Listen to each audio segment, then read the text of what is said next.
I think my husband did a pretty good job in the 1990s. I think a lot about what worked and how we can make it work again. Well, he approved 3 million NAFTA. new jobs, he approved a balanced NAFTA, budget, which is the single worst trade deal ever approved in this country. Incomes went up for everybody. Manufacturing jobs went up also in the 1990s, if we're actually going to look at the facts. When I was in the Senate, I had a number of trade deals that came before me, and I held them all to the same test. Will they create jobs in America? Will they raise incomes in America? And are they good for our national security?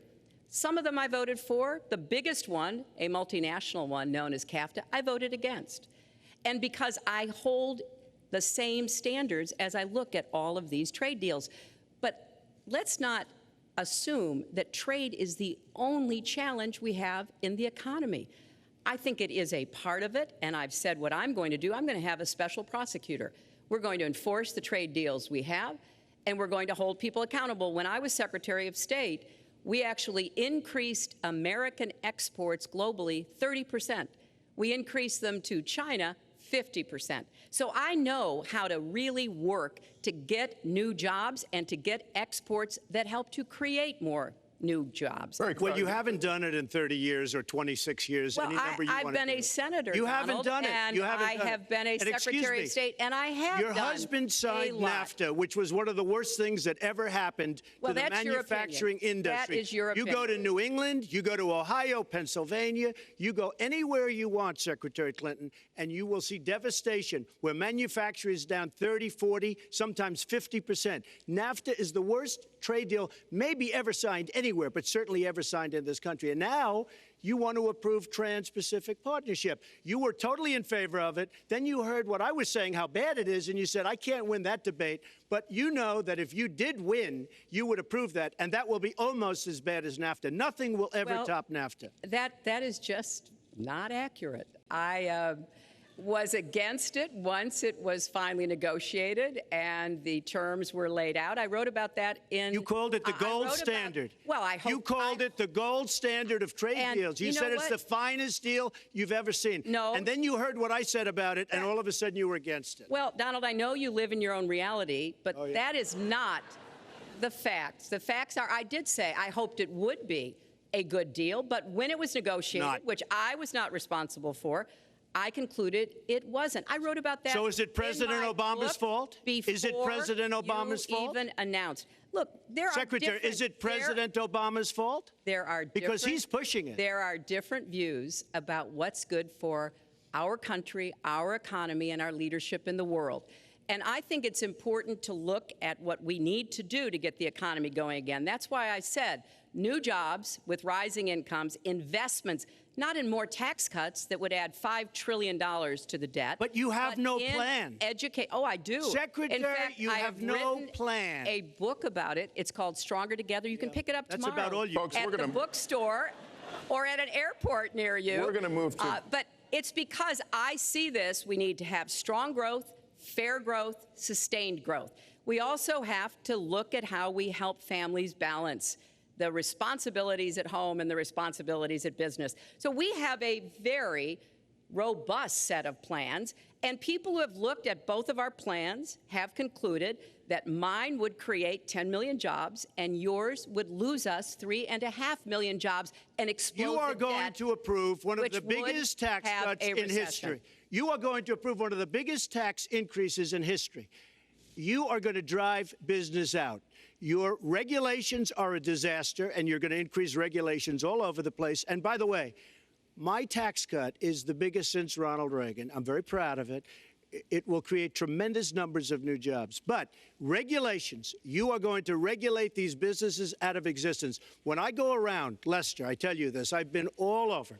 And when I go around, despite the tax cut, the things that business and people like the most is the fact that I'm cutting regulation. You have regulations on top of regulations, and new companies cannot form, and old companies are going out of business, and you want to increase the regulations and make them even worse. I'm going to cut regulations, but I'm going to cut taxes big league, and you're going to raise taxes big league. End of story. Let me get you to pause right there, because we're going to move into the next segment. We're going to talk taxes. That can't be left Please to stand. Please take 30 seconds. I kind of assumed that there would be a lot of these charges and claims, And so Facts. we have taken the homepage of my website, HillaryClinton.com, and we've turned it into a fact checker. So if you want to see in real time what the facts are, please go and take a look. Because and take a look at mine also, and you'll see. Add a penny to the debt, and your plans would add $5 trillion to the debt.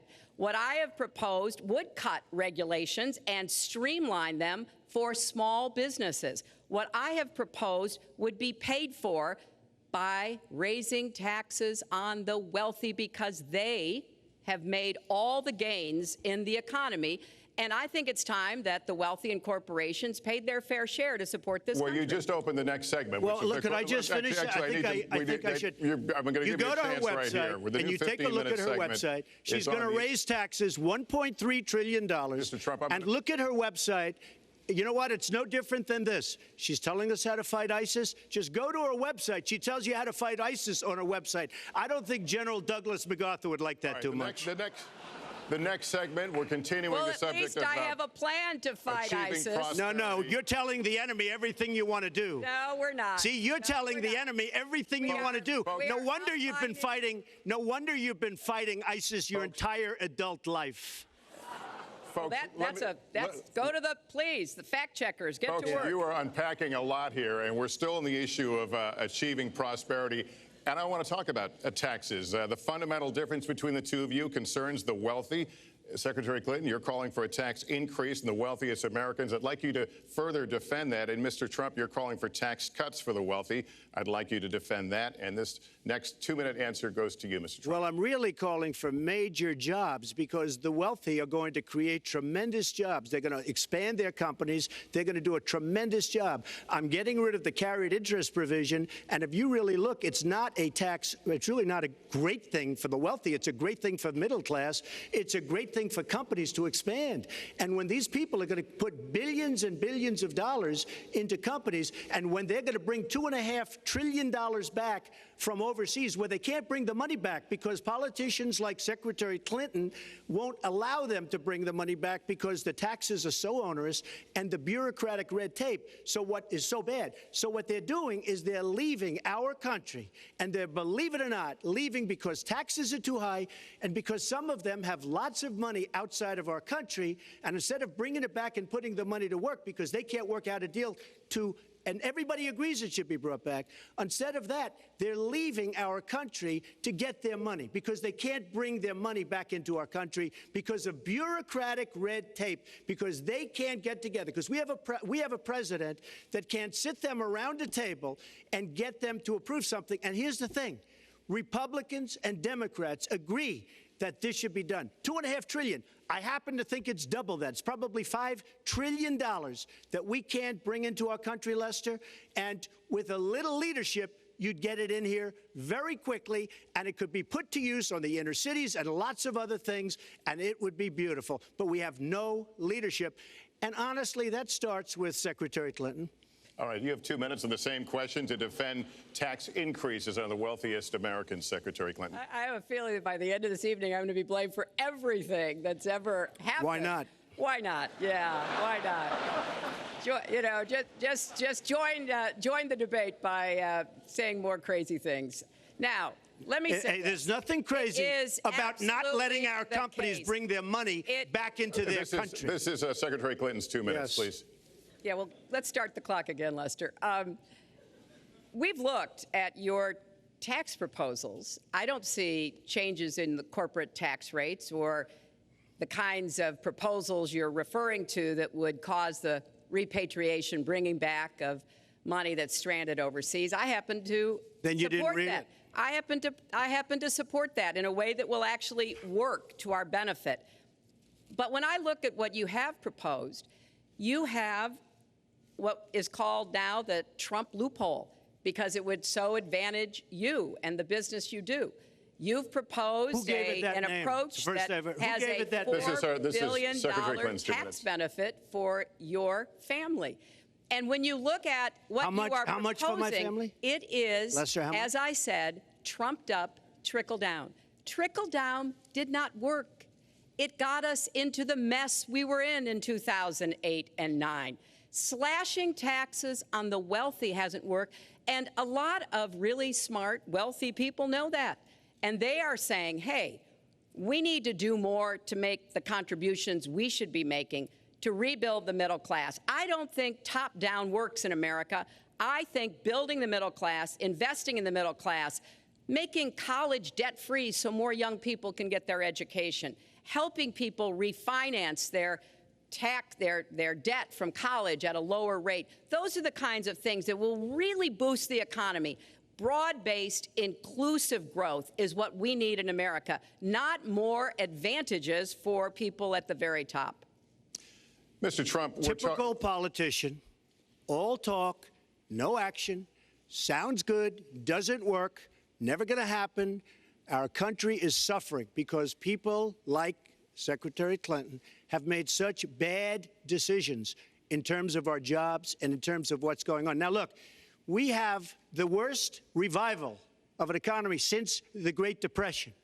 And believe me, we're in a bubble right now. And the only thing that looks good is the stock market. But if you raise interest rates even a little bit, that's going to come crashing down. We are in a big, fat, ugly bubble. And we better be awfully careful. And we have a Fed that's doing political things. This Janet Yellen of the Fed is doing political by keeping the interest rates at this level. And believe me, the day Obama goes off and he leaves and he goes out to the golf course for the rest of his life to play golf, when they raise interest rates, you're going to see some very bad things happen because the Fed is not doing their job. The Fed is being more political than Secretary Clinton. Mr. Trump, we're talking about the burden that Americans have to pay, yet you have not released your tax returns. And the reason nominees have released their returns for decades is that voters will know if their potential president owes money to, who he owes it to, and any business conflicts. Don't Americans have a right to know if there are any conflicts of interest? I don't mind releasing. I'm under a routine audit, and it'll be released. And as soon as the audit's finished, it'll be released. But you will learn more about Donald Trump by going down to the federal elections, where I filed a 104-page, essentially financial statement of sorts, the forms that they have. It shows income. In fact, the income, I just looked today, the income is filed at $694 million for this past year. $694 million. If you would have told me I was going to make that 15 or 20 years ago, I would have been very surprised. But that's the kind of thinking that our country needs. When we have a country that's doing so badly, that's being ripped off by every single country in the world, it's the kind of thinking that our country needs because everybody, Lester, we have a trade deficit with all of the countries that we do business with of almost $800 billion a year. You know what that is? That means who's negotiating these trade deals? We have people that are political hacks negotiating our trade deals. The IRS says an audit of your taxes, you're perfectly free to release your taxes during an audit. And so the question, does the public's right to know outweigh your personal? Well, I told you, I will release them as soon as the audit. Look, I've been under audit almost for 15 years. I know a lot of wealthy people that have never been audited. I said, do you get audited? I get audited almost every year.